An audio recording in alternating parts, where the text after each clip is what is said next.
Good morning students. तो जो हमारी एक्सरसाइज 6.123 कंप्लीट हो गई है, अब इसके बाद जो है हम थ्योरम ले रहे हैं, बराबर।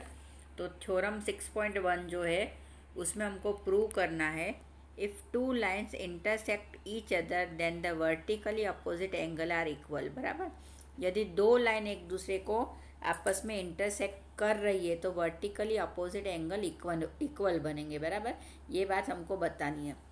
तो देखो मैंने यहाँ पर, तो यहाँ देखो मैंने फिगर बनाई हुई, बराबर। अब देखो ये ए बी लाइन है और सी डी लाइन है, ये एक दूसरे को कहाँ इंटरसेक्ट कर रही है, तो ये ओ पर, बराबर। तो हमको क्या प्रूव करना है कि angle A O C equal to angle B O D, angle A O C equal to angle B O D, और angle A O D is equal to angle B O C, बराबर।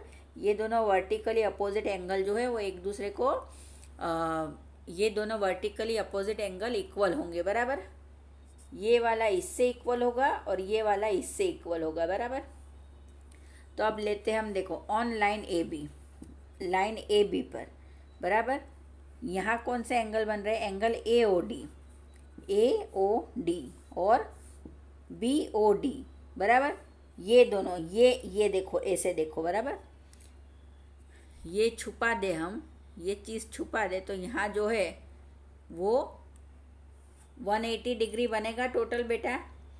देखो angle A O D plus angle B O D equal to 180 degree. क्यों 180 degree? Linear pair of angle, बराबर। ये आपने introduction session में देख लिया था।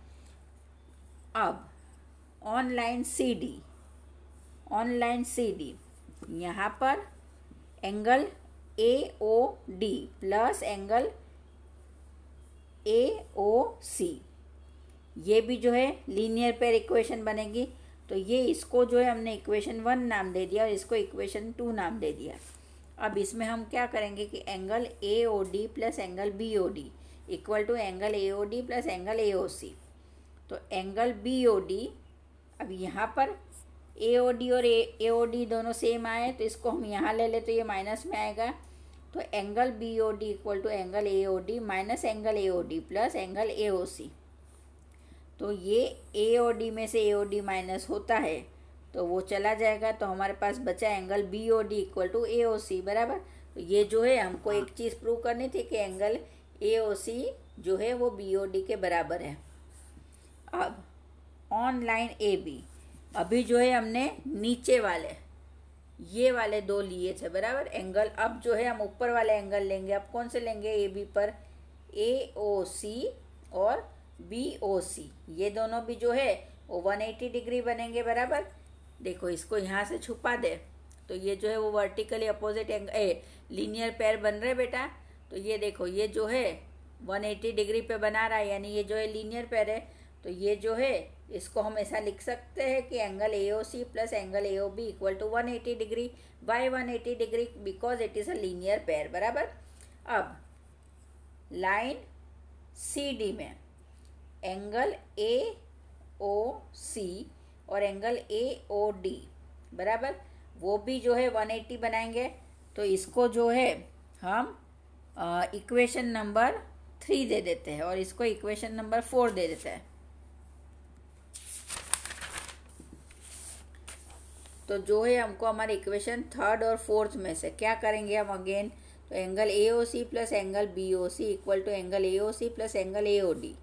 तो angle B O C equal to angle A O C minus A O C plus A O D.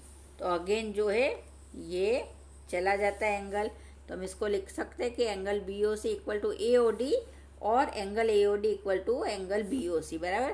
तो ये जो है हमारा थ्योरम यहाँ पे प्रूव हो जाता है, बराबर। हमको जो बोला था, हमको यहाँ ये चीज़ बोली थी, if two lines intersect each other then the vertically opposite angle are equal, बराबर ना। तो ये चीज़ जो है यहाँ पर प्रूव हो जाती है, बराबर। हमको ये दो चीज़ प्रूव करनी थी और हमने ये दोनों चीज़ प्रूव कर ली। तो ये जो है थ्योरम नंबर 1 हमारा पूरा हुआ। तो ये थ्योरम जो है आप एकदम अच्छे से करोगे, एग्ज़ाम में थ्योरम पूछे जाते हैं, इसलिए थ्योरम हमको एकदम अच्छे से आने चाहिए।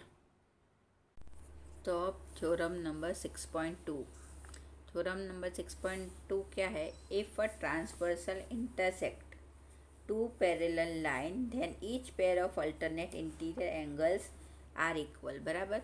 अब हमको यहाँ बोला है कि दो पैरेलल लाइन को एक ट्रांसवर्सल लाइन काट रही है, तो उसके एंगल अल्टरनेट इंटीरियर एंगल यानी जो अंदर बन रहा है, बराबर, वो सेम होंगे।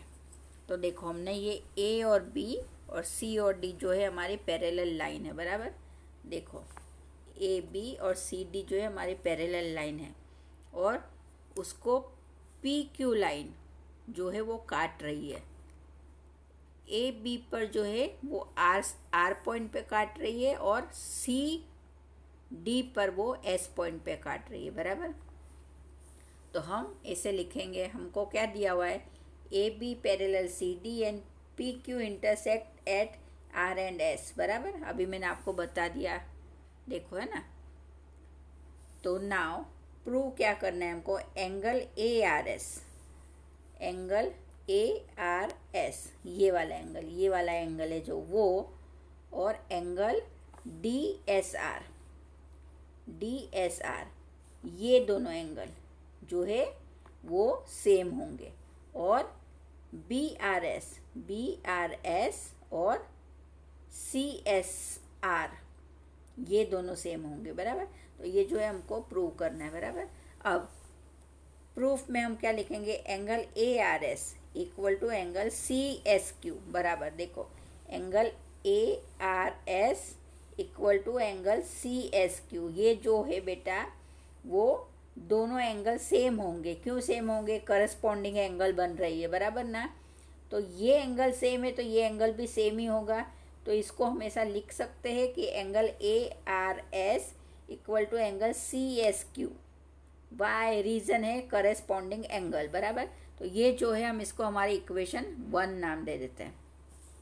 अब angle C S Q equal to angle D S R, angle C S Q equal to angle D S R. अब ये जो है वर्टिकली अपोजिट एंगल बन रहे हैं, हमने थ्योरम नंबर 1 में देख लिया ये चीज़, बराबर। तो हम इसमें क्या लिखेंगे भाई कि angle C S Q equal to angle D S R. तो रीज़न बताना है वर्टिकली अपोजिट एंगल, और इसको हमको नाम दे देना है हमारा इक्वेशन नंबर 2। अब फ्रॉम इक्वेशन 1 एंड 2, अब देखो दोनों में ये सी क्यू एस दोनों में कॉमन है, बराबर। तो angle A R S equal to angle D S R, angle A R S और एंगल डी एस आर दोनों सेम होंगे, ये वाला एंगल और ये वाला एंगल सेम होंगे, बराबर। और एंगल सी क्यू एस जो है, सी एस क्यू जो है वो हमारा दोनों में सेम है। तो यहाँ का हमको माप मिल जाता है, तो ये माप भी जो है वो सेम होगा, बराबर। तो हम इन दोनों को सेम लिख सकते हैं।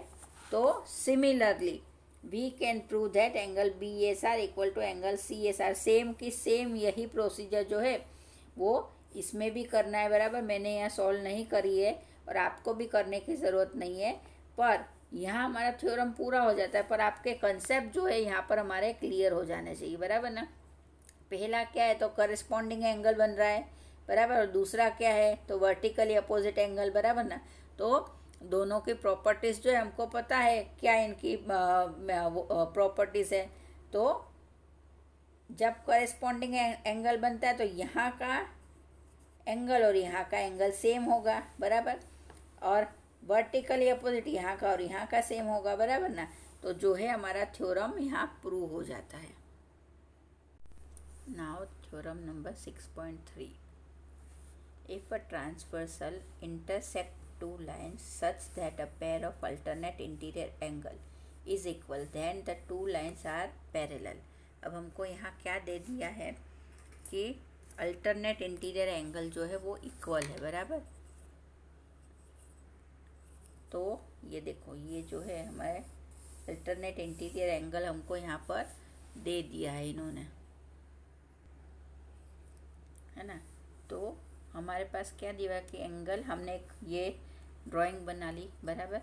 तो एंगल ए आर एस और एंगल डी एस आर, बराबर। ये वाला एंगल और ये वाला एंगल अल्टरनेट इंटीरियर एंगल बन रहा है और ये दोनों सेम है, हमको पता है, हमने पहले प्रूव कर लिया है। तो ये जो है हमको हमारी इक्वेशन 1 मिल जाती है।